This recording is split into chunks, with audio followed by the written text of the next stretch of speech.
मैया सम्मान योजना के तहत लाखों महिलाएं निबंधित हैं और उन्हें अब अगली किस्त का इंतजार है। लेकिन इस बीच सरकार एक अलग कवायद में जुटी है और वो कवायद चल रही है फिजिकल वेरिफिकेशन की। कई अंचलों में फिजिकल वेरिफिकेशन हो रहा है और ये फिजिकल वेरिफिकेशन की प्रक्रिया आज कांके प्रखंड में देखने को मिली, जहां पर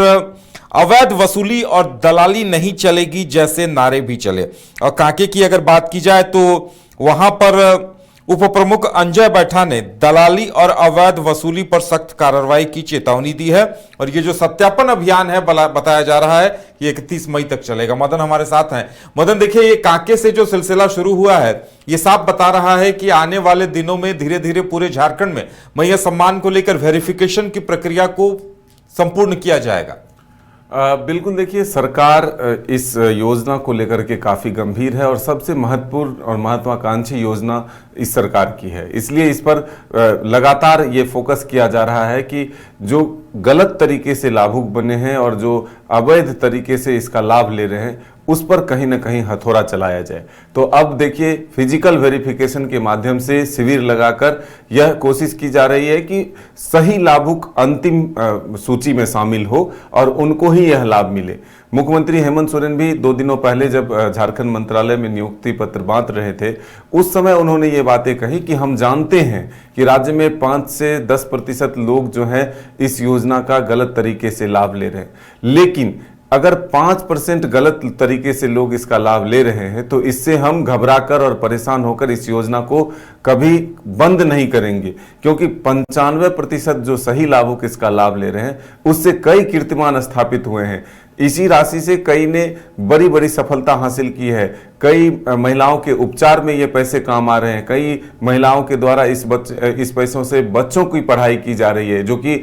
आने वाले दिन में उनके भविष्य सुनहरा होंगे। तो आज जो ये शिविर लगाकर कांके प्रखंड में इस जांच के लिए पहुंचे थे वहां के उप प्रमुख, वो सीधे तौर पर कहते हैं कि दलाली नहीं चलेगी और इस योजना में शामिल करने के लिए अगर कोई अवैध तरीके से वसूली भी करता है तो उस पर भी सख्त निगाहें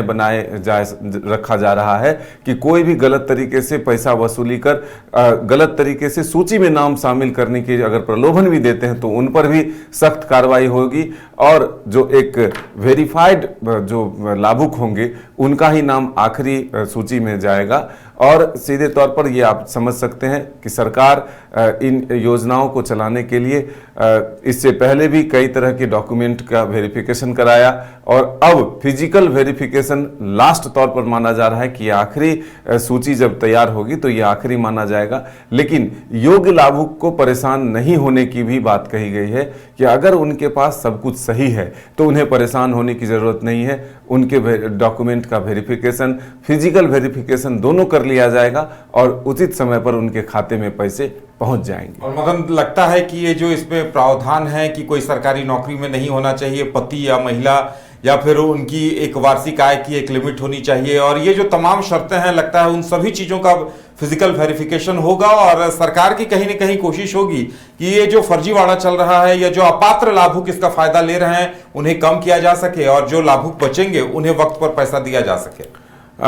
एक बड़ी संख्या है, 56 लाख महिला जो है इसमें शामिल थे। फिर जब स्क्रूटनी हुई तो 51 लाख तक ये आंकड़े पहुंचे और अब जो फाइनल स्क्रूटनी चल रहा है या फाइनल एक गहन पुनरीक्षण चल रहा है तो इसमें जो फाइनल आंकड़े आएंगे वो सरकार के लिए एक फाइनल डाटा होगा और इसी के माध्यम से सरकार उन महिलाओं के खाते में पैसा पहुंचाएगी। तो ये जरूर है कि सरकार भी चाहती है कि सही लाभुक ही अंतिम सूची में शामिल हो। गलत तरीके से या कोई भी गलत जानकारी छिपाकर जो देकर उन्होंने अगर इस योजना का लाभ लेना प्रारंभ किया है तो अब उनके जो है उन पर एक हथौड़ा प्रशासन का चलने वाला है। चलिए, तब इंतजार इस बात का रहेगा कि अंतिम सूची कब तक आती है। और देखिए, कांके अंचल की तस्वीरें हम आपको दिखा रहे थे जहां फिजिकल वेरिफिकेशन की प्रक्रिया चल रही है और आने वाले दिनों में धीरे धीरे सभी अंचलों में होगा और उसके बाद